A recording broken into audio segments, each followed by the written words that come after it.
Hi, my name is Joe Pass, and welcome to my hot licks video. Those were not exactly hot licks, but just a little concept that I'd like to talk to you about, among other concepts on this particular tape, that I hear questions that are asked me often by young guitarists about how do you play so many substitute changes, and how do you, what are you thinking about when you're playing?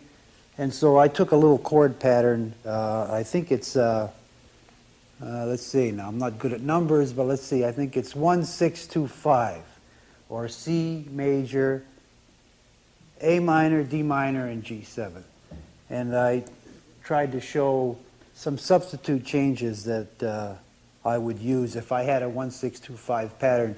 And a 1-6-2-5 pattern is basically in thousands of pieces, all American music, from Gershwin, Jerome Kern to Stevie Wonder and Willie Nelson. Anyway, so I want to talk to you a little bit about some of the concepts that I would use. They're very basic and very simple, that I would use to embellish a 1-6-2-5 progression. We'll get to that in a minute. First, I think you should tune up to me so that we're in tune. I think I'm 440, I'm not sure. I hate tuning up. They told me the guitar was tuned at the factory, but, you know, but it's not, because if you check it out, but here, anyway, here's my E. Well, now that we're in tune, hopefully, I'd like to pick up where I left off about playing on a chord pattern like a 1-6-2-5, which is a C major, A minor, D minor, and G7. We're staying in the key of C. It's a good key. So, for instance, this is the C major, the A minor, D minor, and G7. First of all, let me say that when I think of chords and chord patterns, I think of everything very basic and very simple. For instance, the C and the A minor to me are simply C major. The A minor is at the sixth, but it's not really important. It's kind of like the C major in a sense. It's the same sound. You can hear it. And the D minor and G7, the 2 and the 5, I simply think in terms of the 7, G7. And the D minor just happens to be a little movement that goes with it. But I don't like to complicate my thinking up with too many theoretical changes, or too many changes that are not. I think very basically. Basically, I think in terms of chords, major, minor, and dominant. Simple. Under the dominant family, I would include the augmented, I would include the diminish, and I would include any altered dominant seventh chord, which would be a raised 9, a flat 9, a raised 5, a flat 5.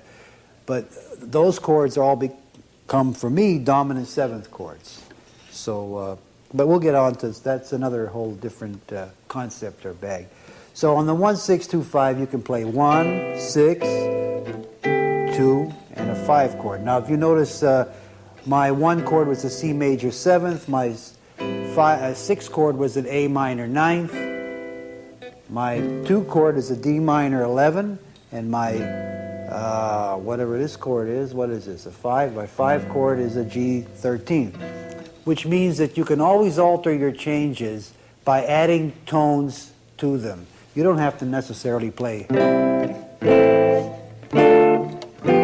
And the sooner you start to add tonal, add other tones to your chords. For instance, on the 1 chord, if you can add a 9th, you can add a 6th, you can add a 6-9, you can add a major 9th, you can add a major 7th.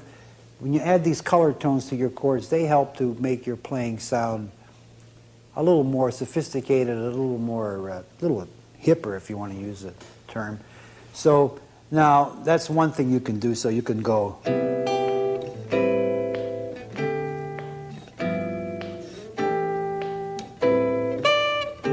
You can add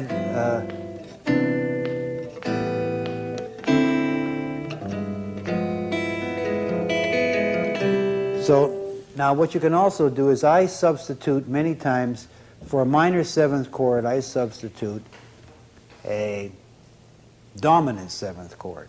So in this case, for C major would be C major. For the A minor, I would substitute an A seventh. Now in this case, it happens to be an A seventh with a raised fifth and a 13th, but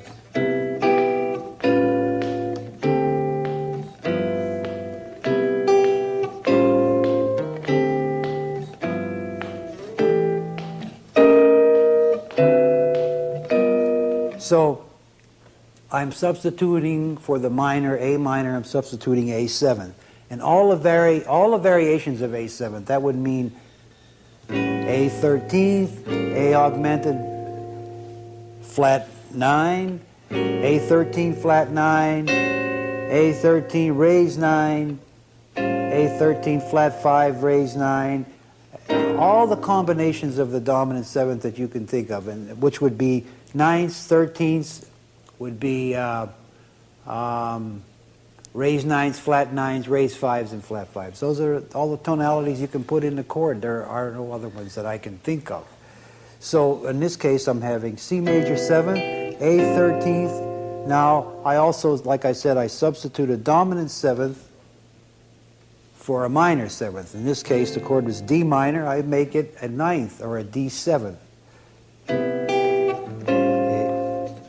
This is the substitution for D minor. It's a D 13th. And for the G 7th, I substitute nothing. It's still a G 7th, except I have, thought I fooled you that time. I thought I have G 7 raised 5, raised 9.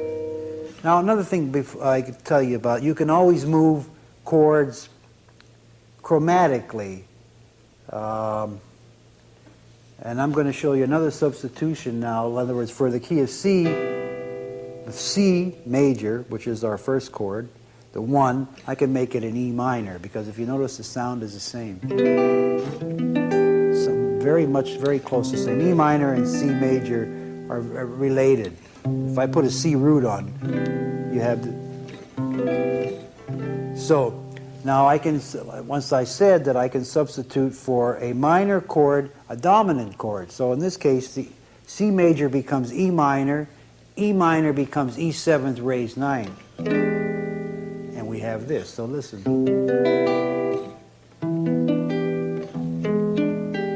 So I'm substituting now E 7th raised 9 for C major,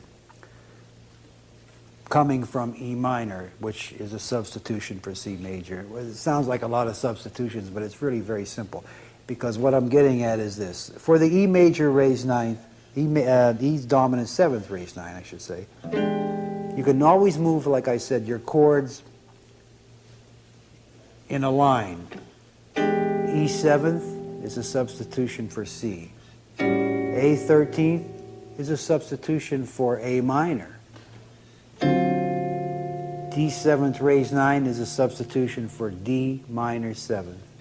G 13th is G 13th. There's no substitution. It's just an added tonality to G 13th. So this is what you got. This is replacing this. So what you got is, this is what we started with originally. We're substituting. You can add tones to these substitutions like this. Raised 5, 13, 6, 9. Raised 5, raised 9, 13, 6, 9. So you can always, you can go, let me get back to where I'm, gets to be a lot of substitutions pretty soon. So let me give you some examples. E 13th raised 9 can be a B flat 13th by changing the root. A 13th is A 13th. It can be an E flat 7th raised 9 by changing the root. You don't change any fingering. You don't have to get any chords that are really difficult to play. I don't believe in playing anything that's real hard. If it's real hard, forget it.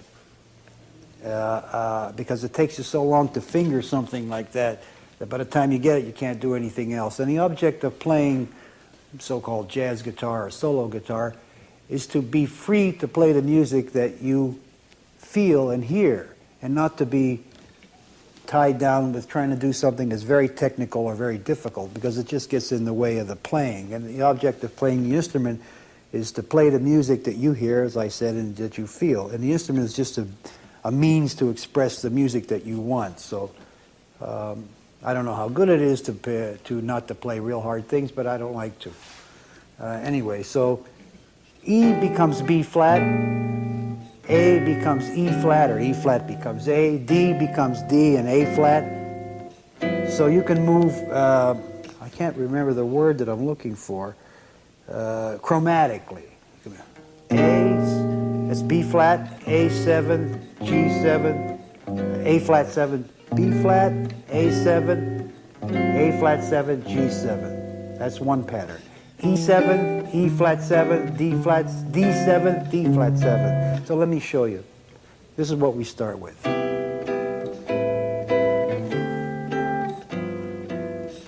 This is substitution. Substitution. Different root.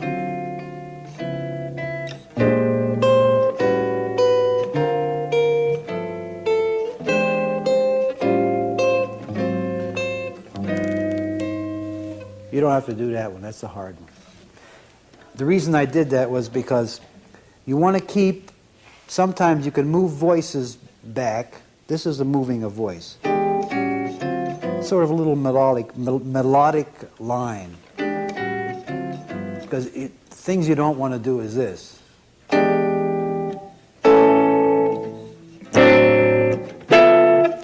In other words, you want to keep continuity in your chord playing.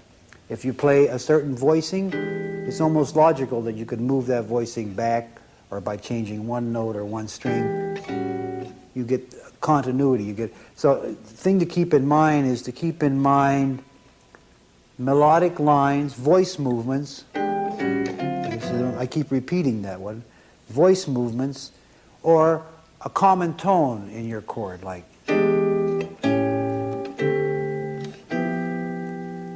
E, A, D, G, always with the G on the top, or E,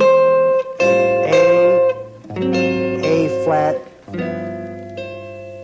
That one you can leave out. Or E, or a B flat 13th, or a E 7th raised 9 flat 5, A 7 flat 9, D 7 raised 9, G 7 raised 9. So you see I have a common tone in every chord, or I'm making movements like, that's a little voice moving.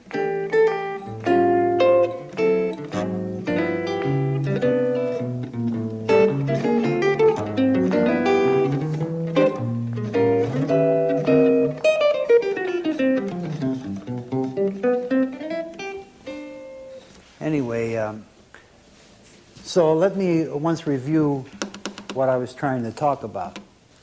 I was talking about 1, 6, 2, 5 pattern, very simple pattern, and talking about substitutions. One of the substitutions is to add color tones to your 1, 6, 2, 5 pattern, which would be adding 9ths and 13ths, which would be 6 9ths and 13ths and major 7ths, adding those tones to your chord, to your 1, 6, 2, 5, or changing some of the chord progression. The 1 chord is a 1 chord, it stays a 1 chord. You can't make the 1 chord a dominant chord. In other words, you can't make it a C 7th in this case. But you can make the 1 chord an E 7th raised 9. Now you can't make it a 9th, because how does this sound? That's what we're starting with. Now, you can't say I'm going to make this. It doesn't seem to sound right, but how does this sound? Pretty close, because we have a tone, we have some of the tones in the 1 chord are included in the E 7th chord. But if you make it a 9th or a 13th, you're losing That has nothing to do with, listen to the root. Let me see if I can do this.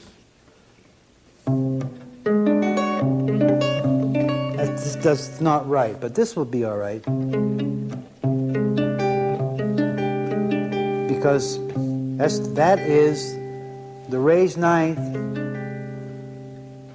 of E, the C. Now, of course, you don't want to play this chord because it's a dumb chord. You have to watch when you buy books that have 10,000 chords in them, I think. Because 9,000 chords are theoretically correct, but not really usable in the kind of playing we're talking about, which is if you want to play jazz pieces like Green Dolphin Street or Body and Soul and that. Theoretically, they're all correct. For instance, this chord here is called, in some books, G7 flat 9, with the flat 9 in the root, in the bass. Now, if I'm playing and you play that for a flat 9 G7 for me, I don't want it because it's not, it doesn't sound like, it sounds to me like a diminished.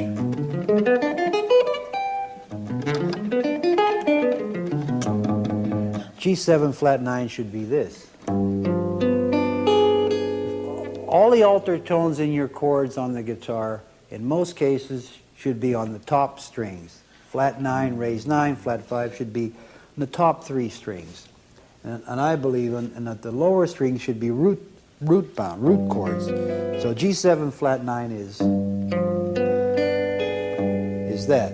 Not, though theoretically it is. So be careful when you learn chords. If you watch other players play, some of the well-known players, anybody that plays can play, you'll notice that they all use the same general grips, I'll call them, or chords. These chords are very common on the guitar. Ninth forms, these kind of forms.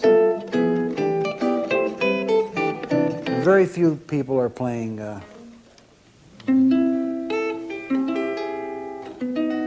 real difficult things. Some players like to concentrate on that kind of playing, but that takes a great deal of study and a great deal of practice, and sometimes you get locked into doing something the same way all the time because that's the way you spent hours and days learning it, and it's sort of a hindrance to trying to improvise and play because you're locked into a lot of technical and theoretical information and not so much just trying to play what you hear and feel. So I might have digressed some, but anyway, where was I? So you can go 1, 6, 2, 5. You can go chromatic from E to A to D to G. You'll have to figure those numbers out yourself. You can go from B flat to A flat to G. Those are all 1, 6, 2, 5 substitutions. You can go from B flat, I sound like that guy, my name is, you can call me Joe. You can call me Joey. Forget it. So anyway, you could go B flat, E flat, that's a cycle. B flat, E flat, A flat, D flat. That is the same thing as substitute for 1, 6, 2, 5, I hope. If it isn't, you'll have to write to me. So let me play some 1, 6, 2, 5 for you.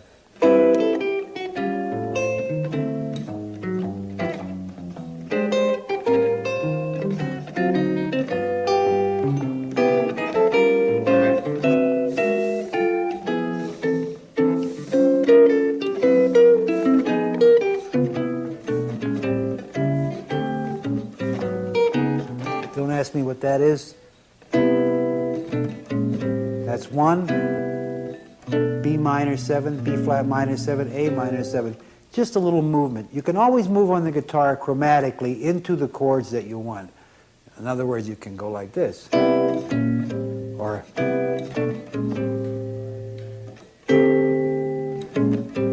now why did I do that? C, this is just a movement into A minor.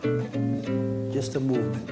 No big deal. It's E minor, it's B minor 7, B flat minor 7, which is a substitution for E, because B minor 7th and E 7th are a 2/5. See, so you can go like this. It's a flat 5 principle. You can move back and forth. But I'm going to A minor, so I go. So now I'm on A minor, which is the 1, which is the 6th chord.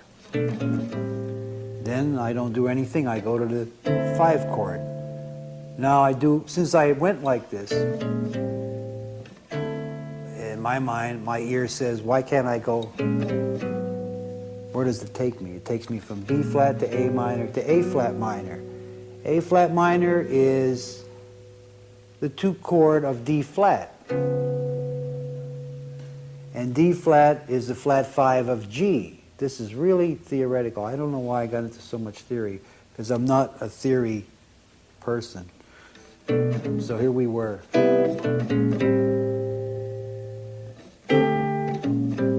But A flat minor, as I said, is the 2 of D flat.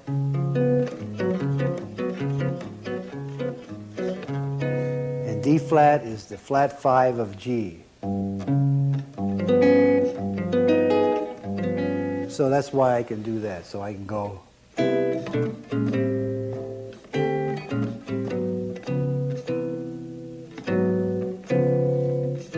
See, A flat, D flat, B, C major 7. Or A flat minor, G7, C major 7. So you see, it's all relative. So those are some movements on 1625. And what you want to keep in mind is, if you use a certain kind of a chord form, think about using it several times. Move it chromatically. Anyway, if you use this form, just think about moving it to A. You don't have to make any big movements. You have some a moving line, and you have nice voicing, and it works. And if you ask the question, like, what if other players are not playing those chords? Or how will it sound if I'm playing with a piano player? Well, if you're playing with a piano player, you better do what the piano player does, because he has 88 keys and he's louder than you, I always defer to the piano player because they're louder and bigger. But the thing is, you have to make some adjustments. But if you play your chords without 6-string voicings, I mean, try not to play chords like, little chords, so that you can have a little, like, 3-note chords, inside chords. So you can move. For instance, you take these 2 notes. If I'm playing with a piano player, I'm not sure what he's doing. You have to be careful in the beginning. So if we're in the key of C, I might play this kind of a C. Just these 2 notes. So these 2 notes could be C major 7th. They could be E7. They could be B flat 7th. They could be G. They could be E flat major 7th. They could be A flat. So you pick tones that are neutral in a sense until you know what the players are. Now, another thing you can do if you want to find out, every player, every chordal player has a harmonic boundary that he plays from, that he likes to use. You'll find, usually you can tell on the turnaround of a tune what they prefer. Piano players, some piano players prefer turnaround like, and they like that kind of a sound. So, and the reason they do it on a turnaround is because the turnaround is the place where the pianist or the chord player, the guitarist, has a choice, because there's nothing happening there. It's just the turnaround. So he can get crazy or do whatever he wants. So some turnarounds go like, it's like 1-6-2-5. Some of them all of a sudden start using all raised 9ths and 13ths. So on a turnaround is where you listen to a piano player or another chordal player to see what their harmonic concept. Some players like a lot of minors. Some players like a lot of 2-5. Some do that all day long. You can go. Let's see. Let me see. You can go. Well, you can do. See. That's 1625. Or you can go. Yeah. That's related to 1625 in a kind of a way. But anyway, the place to listen is on a turnaround. And the thing to do is to use chords that are kind of neutral sounding tonalities until you know what concept the piano player likes. Does he like a lot of minor sevenths, or does he like a lot of raised ninths, or is he 11th kind of a player, like all these kind of sounds? But that's digressing again to some other subject. So much for the 1625. By the way, the point is that if you use substitute chords on your chord pattern we just talked about, like raised ninths and flat nines and raised fives and so forth, that also means that you could use those kind of melodic lines when you're playing. So you don't have to go.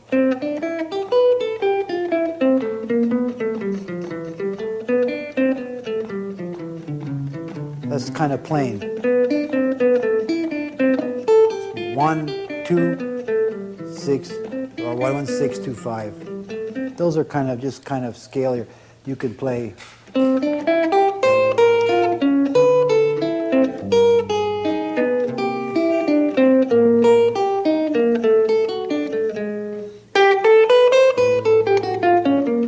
That's your 6. This is your 2. This is your 5. Yeah.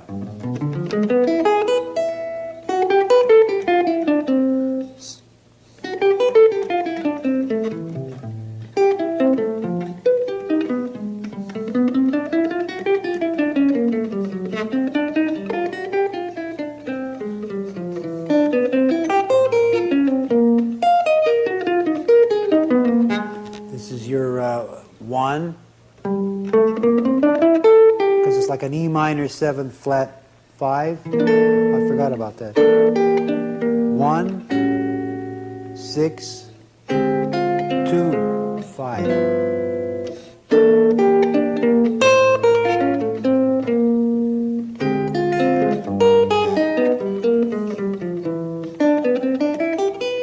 I'll play a little bit of a single line on 1625 to show you what I would be doing if I were improvising on it. Starting with some very basic melodic lines to some more involved melodic lines, I hope.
I don't know what I was doing there, doubling up a little bit.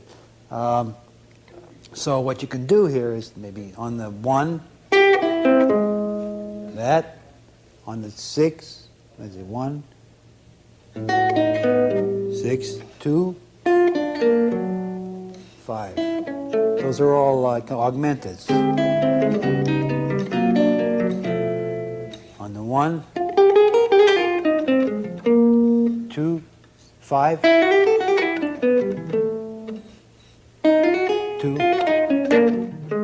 5.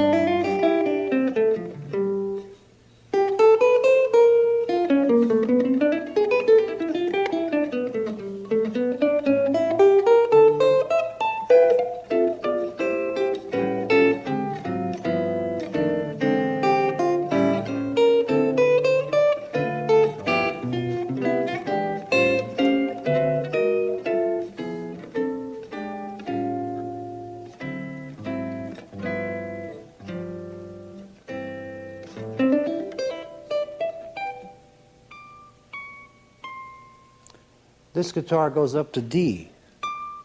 I never knew that. No wonder I've been missing that all the time. Anyway, it's some examples of playing on 1-6-2-5 using little substitute chords. I tried to show you like the forms too that some of the runs come out of. You know, a good idea to practice if you're interested in, if you're bored with playing scales, because scales are. I mean, scale's a scale, and I find that most players, when they practice scales, don't listen to what they're doing. They just sort of go. I mean, and nothing's happening. When you do that, nothing's happening. You're not learning anything because you're not listening to the music. Because, for instance, what's going on? What is this? It's supposed to be. Every note should be clear. So, but scales can be boring because what you're doing is just running your fingers across the neck of the fretboard. So I thought of a way of making it a little more interesting, which would be to take a note, any note on the first or second string, take this note, and put a chord on it like this. E flat major 9. Strum the chord, play the root, and strum the chord. So you hear the sound of the chord, because you want to hear the sound of the chord. It's not, it's like, get it in your ear. Start on the root of the chord, which in this case is E flat, and play the scale.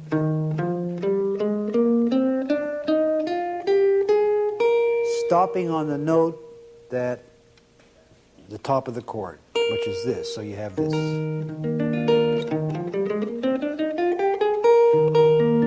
Now that's sort of a scale and not a scale. It's kind of a line, because you're not going, which is a scale. You're going. Then take the same note, put another chord on it, maybe a different, maybe this chord. A7, raise 5, flat 9.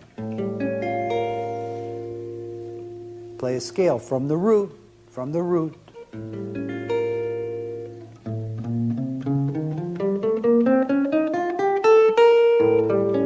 From the root and stop on the same note. Now maybe you might want to play this chord. D7, raise 9, flat 5. From the root.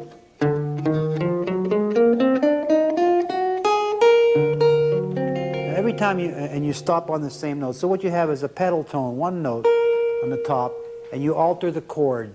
Whatever chord you want to make it, augmented, diminish. You want to make it diminish? Give it a root. This diminished chord can have a root of E flat, can have a root of A, can have a root of G flat, and it can have a C, can have a root of C. And I think you can find that out by doing this. And you put a root on each one from the 5th string. Now, I'm sure that's repeated. It's the same. I'm sure that if you know anything at all about theory, you don't have to take my explanation of it. You'll understand it. You'll probably say it's because it's 1, 2, 3, 4, something up a major third, up a third. I don't know. I don't talk about those things. I talk about listening and hearing. But anyway, what I was saying was you take a note, like I picked that note, and you put a chord on it. Give it a root. That happens to be D flat major 7, 6. The way I knew that was I found out D flat 1, 2, 3, 4, 1, 2, 3, 4, 5, 6. That's 6. 1, 2, 3, 4, 5, 6, 7. 7. That's how I learned numbers. Anyway, paint by numbers. This is D flat major 6. So you take from D flat and you play on scale. This is G7, raised 9, flat 5, same note, B flat.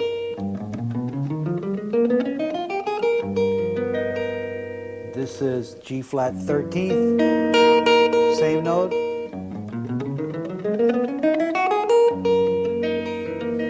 This is A diminished, no, it's not A, it's A7 flat 9, or B flat diminished.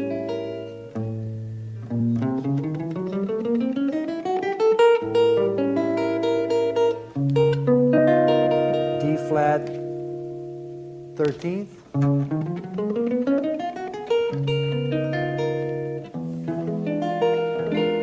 E7 flat 9, flat 5.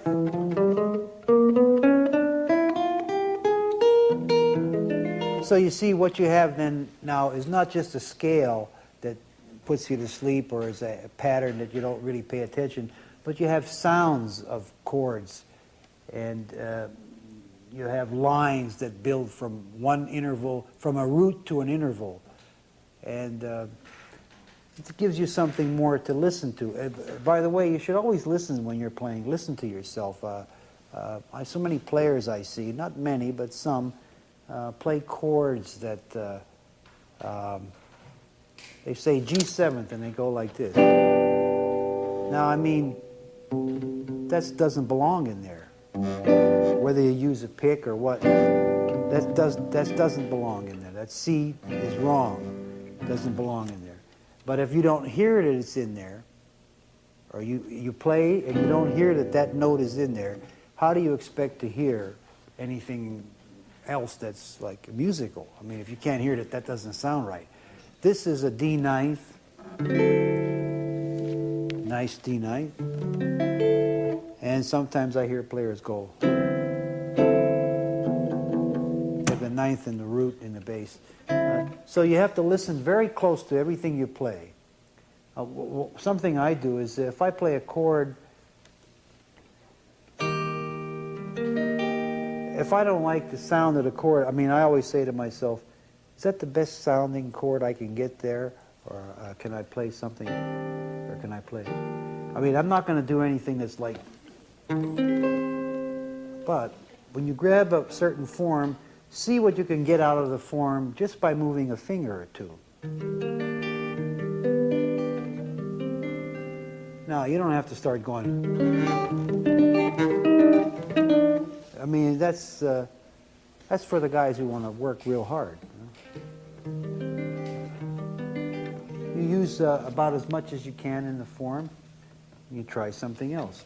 Now I'm going to talk a little bit about bass lines and comping with bass lines, because a lot of guitarists ask me about that. And if you notice, I did some of it on the when I was demonstrating the 1625 concept. Anyway, I'll play a little bit to show you.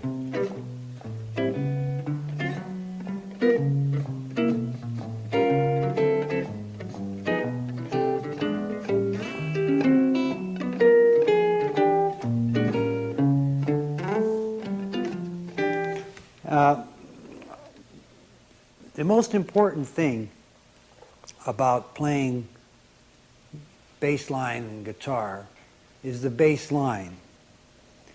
That is the most important thing. It's not the little comping chords that go on top, though a lot of players think it is or ask me about it. The bass line has to be melodic. It has to be like a little Bach piece. It has to stand on its own. It has to be.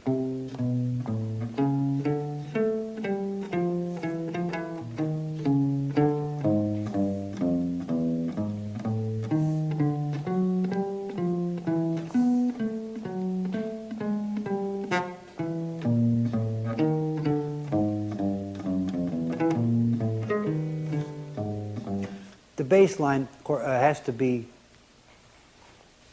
melodic. It has to stand up so that if you heard it, you would recognize the changes.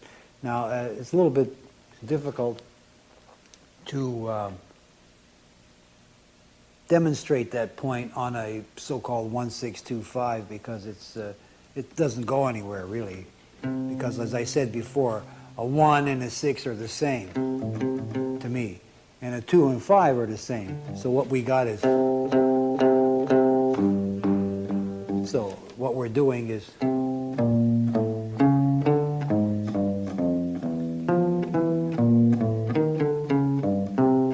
so now let me show you how I do the comping on the 1-6 on the bass line. Visualize doing a shuffle rhythm like.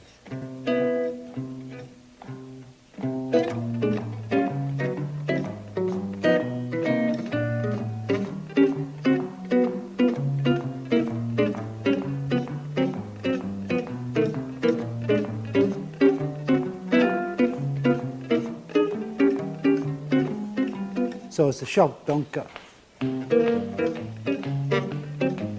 Shuffle rhythm. And then leave every other accent beat out. No, just.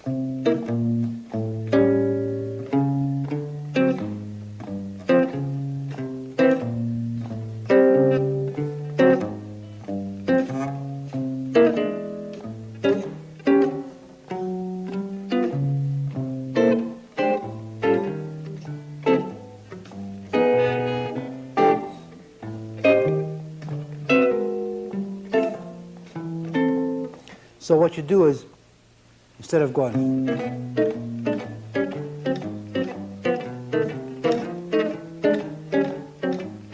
you're going, you're leaving out every other shuffle rhythm beat, and you're building your bass line. So the little chords that are played on the top, in this case, happen to be dominant seventh little forms, because this lends itself to that, but it can be a major seventh. A sus. Now, after you get a little bit, after you're able to move like,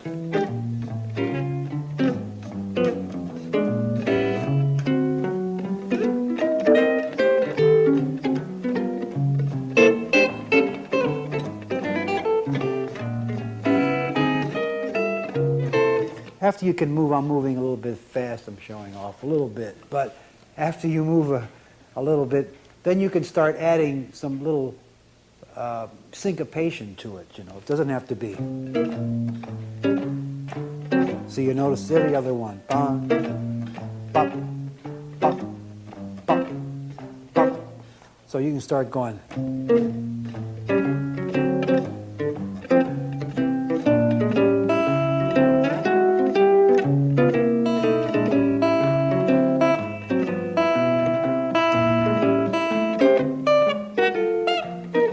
So now I'm adding some little accents and little rhythms. None of those little chord forms that I'm playing are difficult. And none of them are, in many cases, not indicative of the chord that I'm actually playing. Sometimes I'm playing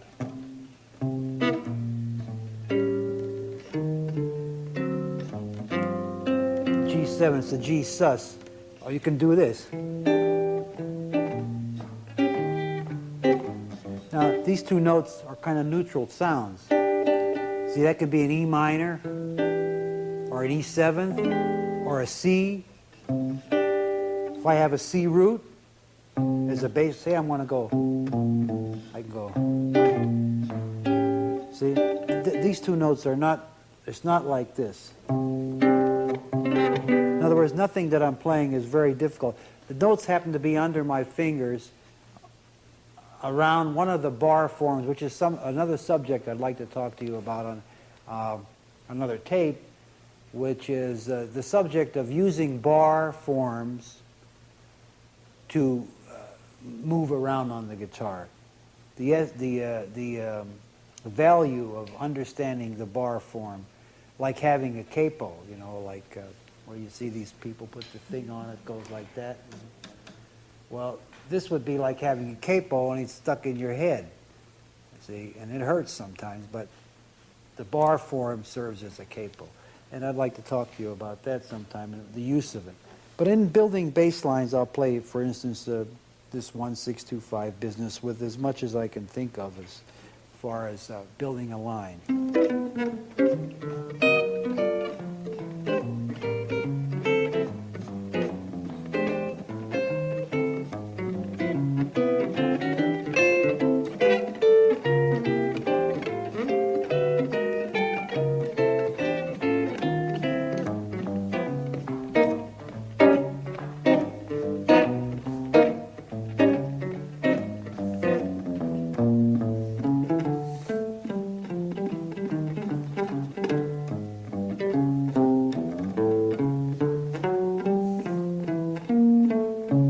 Remember, the bass line is the most important thing. It has to move logically. It can't, it's not that comping doesn't count.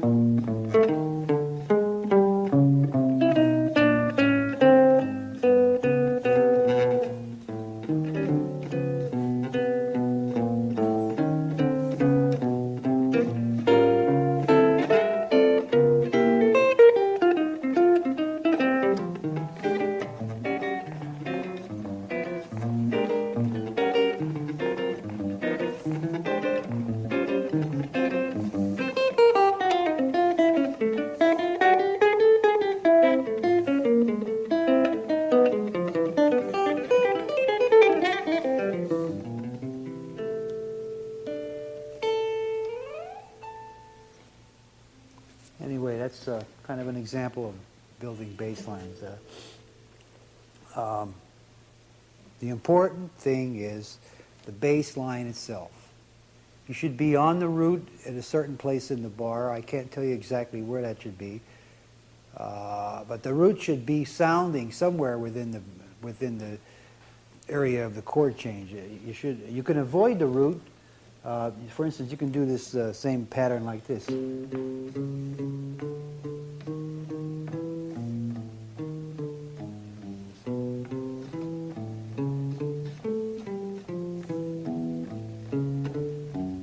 That's the same.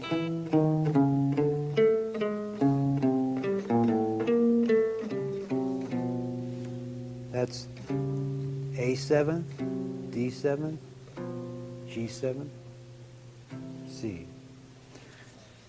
So if I were playing a tune that had an extensive chord progression, I could demonstrate the bass line a lot clearer to you. But since I said it once again, this simple little pattern of, I call it I love coffee, or whatever, is restrictive in the sense that you keep going around the same cycle, and there's only so much movement you can do on the same cycle. For instance, you could play a bass line like this.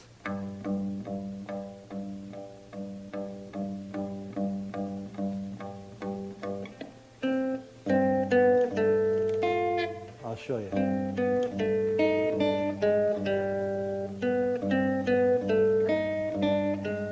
So in other words, it's a pedal tone.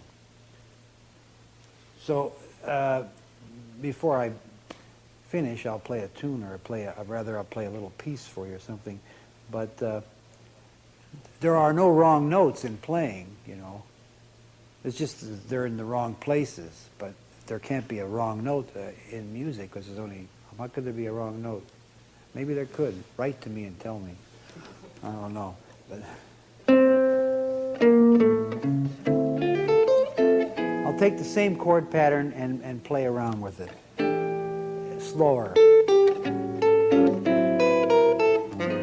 Always have a melody in mind.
Hi, I'm Woody Mann, and welcome to Hot Licks Solo Jazz Guitar with Joe Pass.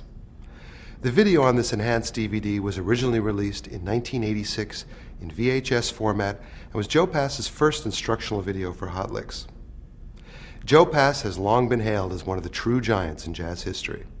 His series of virtuoso recordings for the Pablo label in the 1970s set a new standard for solo jazz guitar and have since become classics. On solo jazz guitar, Pass gives a full treatment to the 1-6-2-5 chord progression, explaining, demonstrating, and performing the improvisation and arranging techniques that are at the heart of this extraordinary style. He starts off by showing you the basic progression, then embellishes the chords by adding color tones, substitutions, bass lines, melodies, leading tones, and several other musical devices. Joe shows you that there are endless ways to navigate this progression and gives you the tools to make your own creative choices. If you're new to jazz, you might find it difficult to keep up with the alterations and the substitutions. This enhanced DVD has two special features that could make this a lot easier. The chord corner lets you hear each chord while seeing a photograph of the position along with the chord diagram. The slow motion special feature allows you to loop each exercise at half speed with the audio restored to standard pitch. These new features, along with the tab booklet, should make it a lot easier for you to get the music right under your fingers. Toward the end of the session, Joe covers approach to single note solos over the 1-6-2-5 progression. He makes use of many of the chord tones in these melodic lines, so it helps to be familiar with the progression before attempting to solo over it.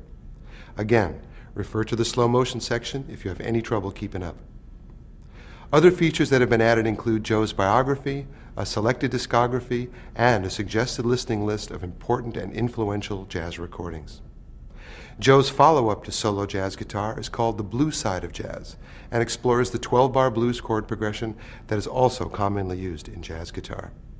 These two classic videos will give you an unprecedented insight into the playing of a true jazz legend. Good luck playing solo jazz guitar with Joe Pass.